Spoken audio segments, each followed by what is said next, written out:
Hello, everyone, and welcome to the new episode of Entrepreneurship Lab. This is your host, Nevena Bajalac, welcoming you once again to the podcast where we help you grow and scale your business. And as always, we bring to the podcast amazing guests, real entrepreneurs who share their story and their advice and their experiences in building a successful business. Today, we have with us Dean Mathews. He's the founder and CEO of OnTheClock. It's an employee time tracking app.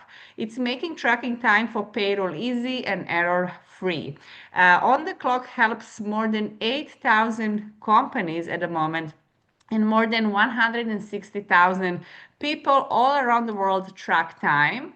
And we're gonna talk with Dean about how he started this company, where this idea came from, and how he made it successful. Dean, welcome to the show. Thank you, Navina, for having me. I'm super excited to chat today. So tell us why on the clock, why tracking the time. We're going to talk about it. There are many similar apps and softwares out there, but when did this idea came to you, and what was the reason you decided to pursue it? Yeah, absolutely. I think we have a really cool story. One small thing, we are time for sure, but we're also scheduling, employee scheduling, time tracking, payroll, and what we call HR Lite. That's like the people stack. And we're actually at about 15,000 customers now. So yeah, so just a couple little adjustments there. But yeah, it Congratulations. actually, yeah, thank you. Yeah. So yeah, On the Clock is actually 22 years old. It's kind of crazy. Back in 22 years ago, 2003, um, it I'm an entrepreneur type. I've started several businesses, and I've always was just looking for just a way to help people, to help businesses, to build something that can be of true value to them. So multiple SaaS companies, multiple businesses as well. But On the Clock is one that started, like we said, 22 years ago. I call it the kitchen table story. I was sitting at our kitchen table and I was reading through these forums, old school account forums. It was a small business and accounting forum, and all these small business owners and accountants were just complaining that they couldn't find an online time and scheduling system for their people. So I looked at that and I saw the theme and I saw the pattern, and I'm like, I can build that for them. So literally the next day started doing some research, and within just a few months, a couple of months, had the initial version of On the Clock out and running. So that was early 2004, 22 years ago. And it was really just a passion project of mine at that point. Yeah. I had a couple other products, a couple other businesses that I was running. This was, I call it a passion project, kind of a side project. But over the years, it really grew to the point to where I just couldn't ignore it anymore. Of Yeah. course, I was never ignoring it, but I think you get the point. And really just decided, I got a lot of different things going on business-wise, a lot of different focuses. Just want to focus on one thing and just do that really good for our customers. And that was about 10 years ago, 11-ish years ago. Really just started to rehome all of my other clients and businesses and just put 100% into On the Clock. And fast forward to today, we're sitting here. We have about 15, a little over 15,000 customers. There are 28 of us total people that work with On the Clock. And yeah, we are just continually building more product for our customers, listening to them, and giving them what they need to run their small business. Yeah. So at the time in early 2000, obviously, in the 90s, internet started and there were so many things, but I'm assuming Did you came across any challenges from companies? Like, how was it trying to sell to companies to use? Because I think that many people at that time were still using, having HR, using the old system, maybe manually clocking the paper machines. Yep. So what are some challenges? Because this was before YouTube, social media, and so now it's like normal to use softwares and AI, especially these days we're trying to have everything digital. But how was it back then when you went into the market? Obviously there was some people asking for it, but I'm assuming going into sales and marketing there might be some resistance for companies to move into digital tracking. Yeah, I mean, yeah, you are, Navina, you're 100% correct. It was a very different time back then. We didn't have AI, there was no social. It was very different. For for for me, being just me at that point, I was a solopreneur, whatever you like to call it.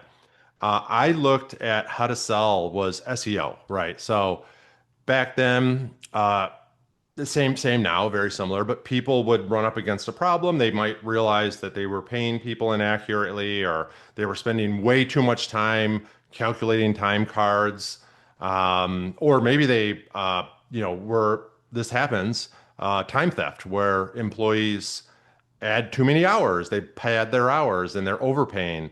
So that's a pretty common theme. So what we find is that they come and they run up against this problem, and what do? Just like you or I would do, we go search, right? So SEO was the big driver in the early days. It still is today, of course, but SEO was the big focus. So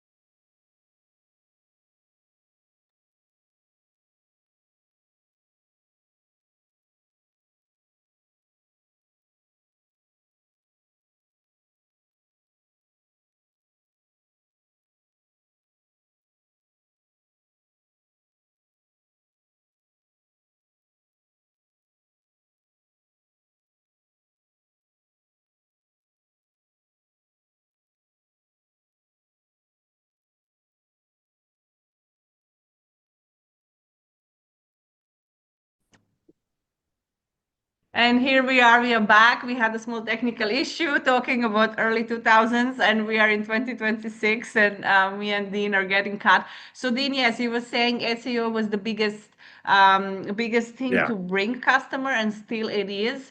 So, obviously, you guys were pioneers and very into tech that day. But did you come across any kind of rejecting or people not being willing companies to move into digital system back then? Yeah, and I think what you're talking about is change, right? People struggle with change, and it's very similar. The same hurdles that we had or customers had, 20 some years ago, are the same they have now, right? So just like any business owner, you're in business. We have processes that we already have established and in place, even if they're antiquated processes, like maybe tracking your time or doing your schedule like on a spreadsheet or something, but we have it in place and it's hard to break out of those patterns. It's typical. So the change is probably the biggest thing that most of our customers face. So we really do our best to make that change as easy as possible. Recognizing that it is a problem is the first step. Step number two is then really looking at why is it a problem? Why is change such a hard thing? And just doing our absolute best in our system, in on the clock to make that transition as easy as possible. And one thing that is a big thing for us, here at On the Clock, we have a really amazing customer support team. 4.8, 4.9 stars, like real people that actually answer the phone. And they are just instrumental with getting our customers across for those that want to talk to somebody. Yeah. Yeah. But we built it in the system too to just make it as easy as possible. And easy is the word. That is the best mitigation for change we found. Yeah. And Yeah. I know several. I'm not going to name some of your competitors, but I know a lot of apps these days and softwares that are now doing similar thing, making meetings, tasks, tracking hours, and so on. So, how over 22 years, I'm assuming you developed and changed a lot. So, how did you guys always look to innovate? How did you deal with a lot of competition coming in the market? Because back then, I'm assuming there was less competition. Now there is more similar Oh softwares. yeah. How did you guys evolve over all of this over 20 years? And how did you dealt with all the change and things coming on the market? No, that's like an extremely good question. I'm glad you asked. It's really two things, right? So the world changes, people change, businesses change. Um, and we as a product and as a company need to change too. Anybody does. A lot of times I see a mistake that a lot of entrepreneurs make is they only talk to the customer.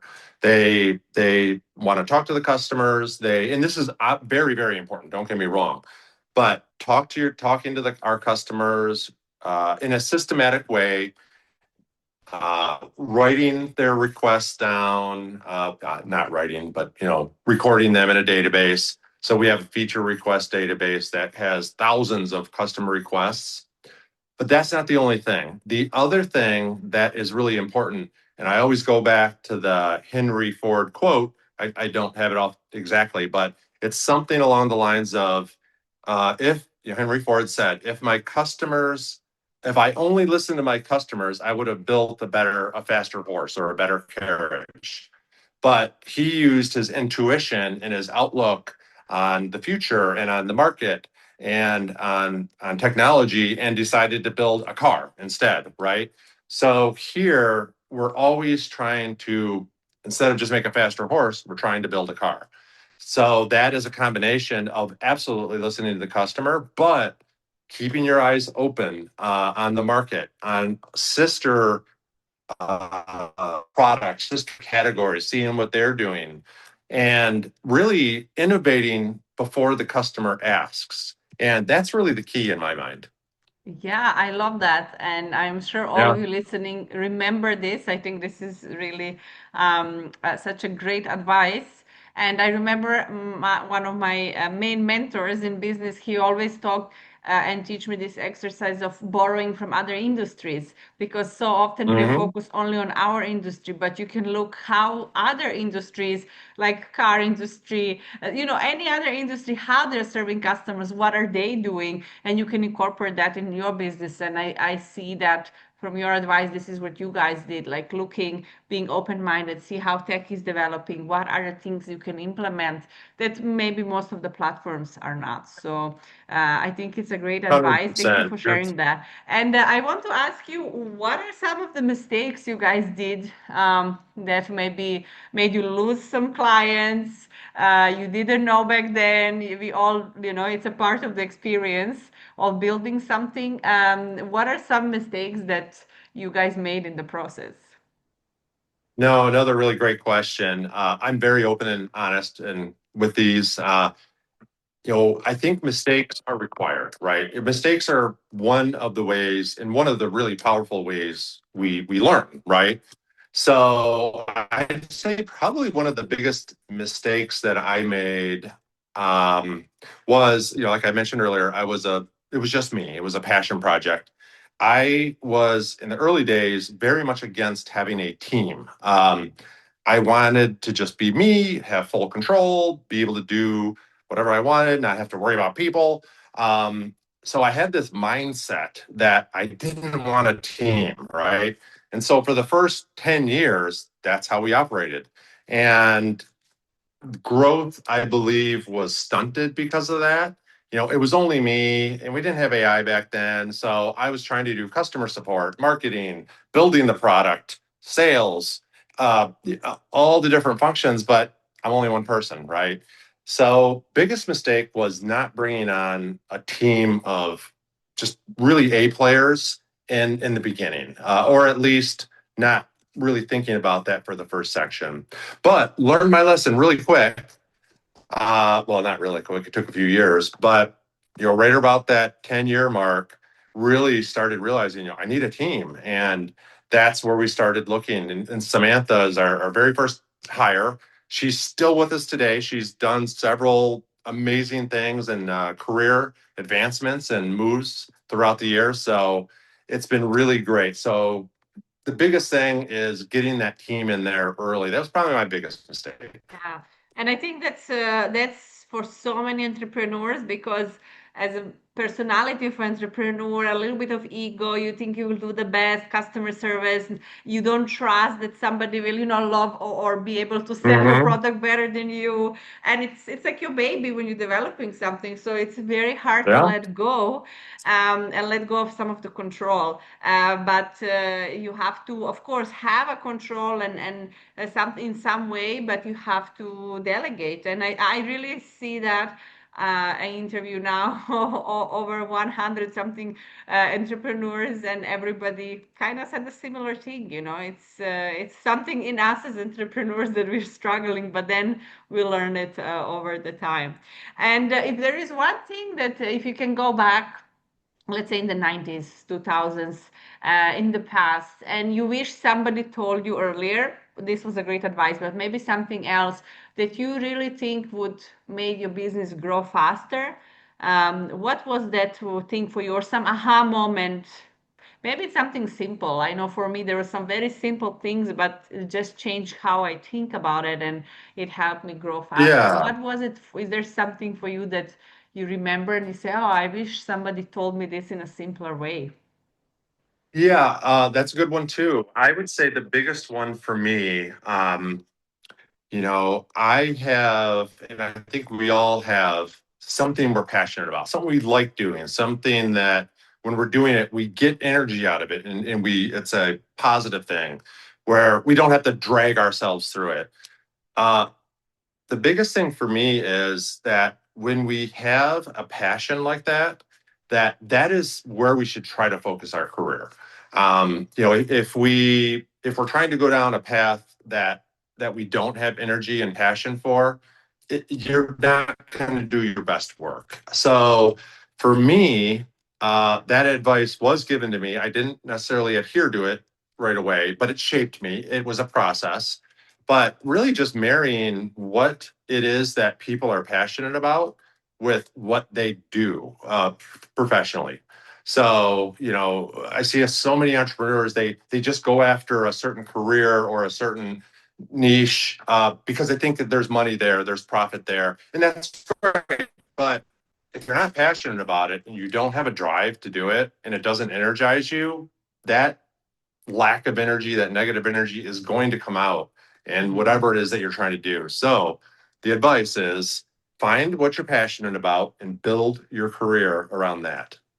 I love And that. that's universal, universal. Yeah, yeah, for every Mhm. business, every entrepreneur, and in general, even not entrepreneurs. I think when people who are just employees and looking for a job, and being a CEO of certain company, because we spend the most time in our jobs, and it's very hard to dedicate yourself if you don't believe in something or you don't like, yeah, if you don't like what you're doing. So I absolutely agree. No, it's very simple concept, do what you like, but Yeah. so many people don't. Yeah, and you're right. You don't have to be CEO or an entrepreneur. Just whatever career field you're in, um, find it there. It doesn't matter if you're sweeping floors or running a business. Whatever it is, find your passion and go after that. Yeah, yeah. I hope you guys are taking notes and make sure what you're doing, you're really passionate about it as well. So Dean, as we are wrapping up, I loved really talking about the culture of building a team, and you mentioned your team has grown. Um, what are your thoughts on building? I think sometimes we overhire as well. What have you been your lessons when Mhm. hiring people? For some companies, having less people who are productive, can even be much better. Sometimes we overhire, then we, lose our profits. What was your balance? How did you find it when you're building your team, and where you guys are and where you're planning to be? Yeah, no, really good question.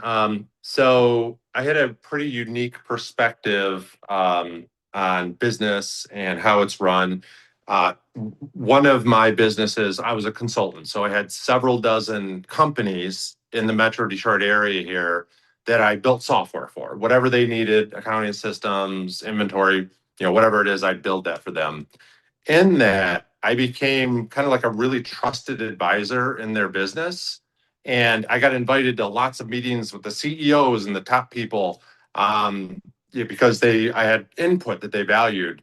And I got to see some really negative cultures. I got to see some good ones too, but I got to see some really negative cultures where, the people out back were just always at odds with the people out front. They were fighting, the people up front thought people out back just didn't care about their work. They showed up late.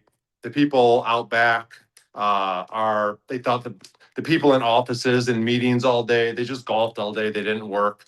So I saw this really negative culture. And I always said to myself, if I'm going to ever have a team, I will not do that. And the way I handled it is as we were building the team, I started really thinking about what are the values of this company? What type of culture do we want? So I took my time. It actually took a few months, 2 months, 3 months to really get the values down. Our values at work, with my values personally, and how they work in a business situation, and then decided that we're going to have a culture that fits these values.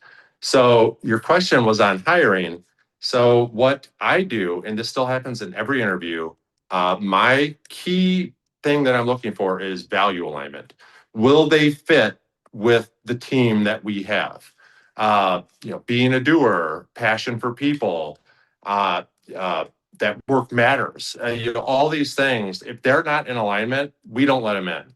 And then, really, with that, one of the biggest things that I would say is, it's an old school saying, but hire slow, fire fast. So with us, even of some more of the entry level jobs, there are several interviews and several correspondences that span generally weeks and sometimes months, depending on the hire, to just really get a feel for the person, but also to make sure that the person has a feel for us. Are we going to be compatible 6 months, a year from now? And those are probably the two biggest things that I've learned are the most important when building a team and scaling. So Yeah, yeah, you yeah, just got to have the right people. That's all it is. It's really simple, yeah. but you have to have processes for it. I love that. And I think what's also very important, especially these days, and we have to, like you said, always look what kind of culture we want to work in, what is the Mhm. jobs we had and we hated, and what is something that we hated. So I think starting from there when you're building your team is a good place. And like you said the values, and you can see, like you said, you have employees that are working with you for more than 10 years, 20 years, and that tells Mhm. something about the culture of the company and so on. So, Dean, thank you so much for being here with us today. I want to ask you to wrap up this episode maybe with one final advice you have for entrepreneurs, anyone who is building a business, something important that we didn't mention. Yeah, something that we didn't mention. Probably the biggest thing that I would say is that a lifestyle of continued education, just continuing to fill your mind with whatever it is you're passionate about, whether it's books or podcasts or videos, or if you go to conferences, but find people that are like you in that, or that you aspire to be, and then in whatever way you can surround yourself with them. Like I said, whether it's in person, books, podcast, but keep that coming into you, that cumulative, that all that stacks up in it. The cumulative effect of all of that continued knowledge is simply amazing. Yeah. So build yourself a culture, internal culture of continued learning. Biggest one.